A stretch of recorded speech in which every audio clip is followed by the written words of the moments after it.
What is going on, guys? 21 Maxwell here, and welcome to episode 44 of the TNA TEW series. You are live today at TNA Slammiversary number 11, and we are bringing you this prestigious event live from the Fargo Dome in Fargo, North Dakota, in the Midwest region. We decided to try here for once, and I think it says we're looking at Midwest, 23,500 fans, so that's a pretty decent crowd. We could have got the 31,000 from the tri-state, but I think we need to get the popularity up in other places around America, so we went with that.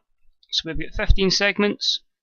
Let's kick on with the show. Covers 160 minutes, so just under 3 hours, so your typical PPV time.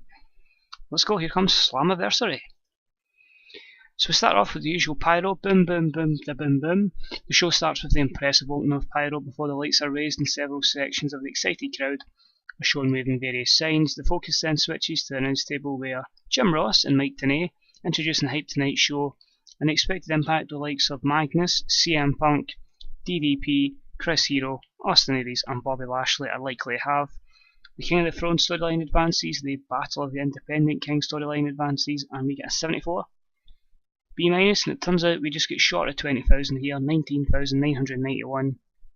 Not bad in North Dakota, so hopefully we'll still get a good bit of popularity for that, so I'm happy with that, that's good. Let's kick on with our first matches. And a bout that had some good action and average heat, which I need to first say, considering the lack of momentum behind David Richards, this is really good. David Richards defeated Eddie Edwards in 13-13 by pinfall with a DR driver following interference from Diamond Dallas Page. A 79B for two mid-carders. They've got great chemistry together, that's why I wanted to try and mesh them against each other. No skill improvements, but apart from the low momentum and low morale of David Richards and both not playing to the crowd, but that was still a really good match. I'm happy with that. In a match that had some good action but not much in the way of a heat, Hawkins and Ryder defeat EC3 and his partner for this match, Christopher Daniels, in 13-23 when Hawkins defeated Christopher Daniels by pinfall with a double lifting DDT. Weirdly enough, good chemistry between by Carter and Christopher Daniels, so that could be a future team, a weird team, but I'm alright with that. Good chemistry from Hawkins and Ryder. A 70C plus is pretty good, and no worker improvements, so that's not too bad. I'm amazed that Carter and Daniels could work together. Then Diamond Dallas Page announces that Beth Phoenix, mystery opponent, has arrived and that Awesome Kong has joined the show. Awesome Kong comes out and plays to the crowd. I get a 63 C rating, and our female monster gimmick gets an initial 89 rating. And then after that, and the match had some good action and average heat. Awesome Kong defeats Beth in 8:25 by pinfall with an Awesome Bomb. Awesome Kong wins the TNA Women's Knockouts title, a 67C+. Best rating per lad for a women's match. Awesome Kong's improving her performance skills, and Beth's improving her flying skills, but I'm delighted with that. That's another good segment there. Just a shame the negatives were inconsistency, the length of the match, and the title's prestige, which we're trying to build, but we need knockout matches like this to try and help that build. Adam Cole has an interview with Matt Striker where he goes off on a rant about how much he hates his rival Samoa Joe. 67C+. Adam Cole comes across well. Matt Striker performed pretty poorly in this segment, and the central title belt storyline has advanced. No skill improvements. And then the match itself and about it featured great action and average heat. Adam Cole defeated Samoa Joe in 1940 by pinfall with a handful of tights. Excuse me. Adam Cole makes defense number 3 of his TNA Central Championship title, a 77B. Any work improvements here? Joe's improving his technical and his performance skills, and I think that's going to be the end of that. We're going to have something new for Samoa Joe, and Cole will have a wee rivalry in the mid-card to help get the prestige up of this title before he moves on from it. But I'm happy with that. Then Kenny King is in the ring. Just talk about how good he is. You have some mic time. I guess a 64C rating. Before a disappointing match compared to everything else, and a match with some good action and average heat. Kenny King defeats Rhett Titus in a ladder match in 1957 when Kenny King retrieved the item. Kenny King makes defense number 1 of his TNA X Division title, 56C-. No working improvements, so I think we'll not be making them face each other anymore. That's a major disappointment. We'll change the X Division up a wee bit. A video airs showing Jethro, Matt Hardy, brother Devon and Billy Ray, just hyping up the history and the feuds of the past between the Dudleys and the Hardys before they get into this match.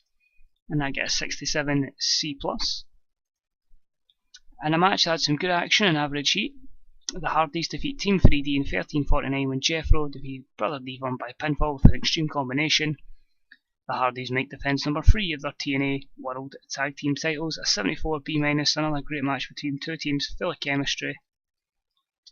Billy Ray and Jeffro are both improving performance skills, but that's another solid match for them. And it's just, again, the prestige and the length of the match is the only negatives.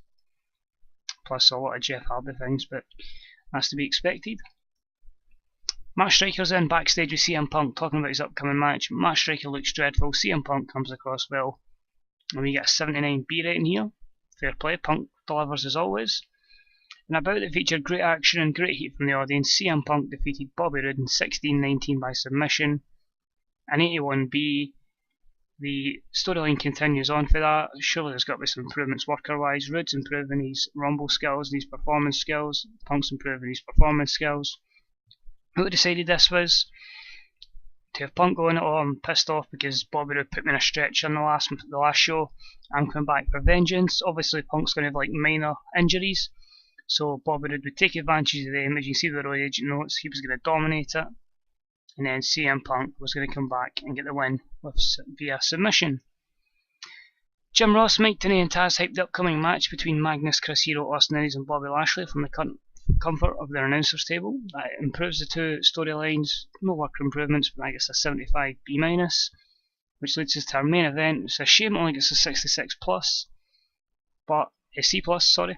And about it featured great action and a good crowd. Chris Hero defeated Bobby Lashley, Magnus and Austin Aries in 21:44 when Chris Hero defeated Bobby Lashley by pinfall using underhanded tactics. Chris Hero wins the TNA World Heavyweight Championship and he's your new champ. Basically, a swerve out of nowhere. Did anybody really expect Chris Hero to become champion? I think we're at a time now where Lashley needs to drop down a bit. Magnus needs out the title picture. We're going to start using the big indie ROH, former ROH guys for the title push at the moment, including big plans for Chris Hero.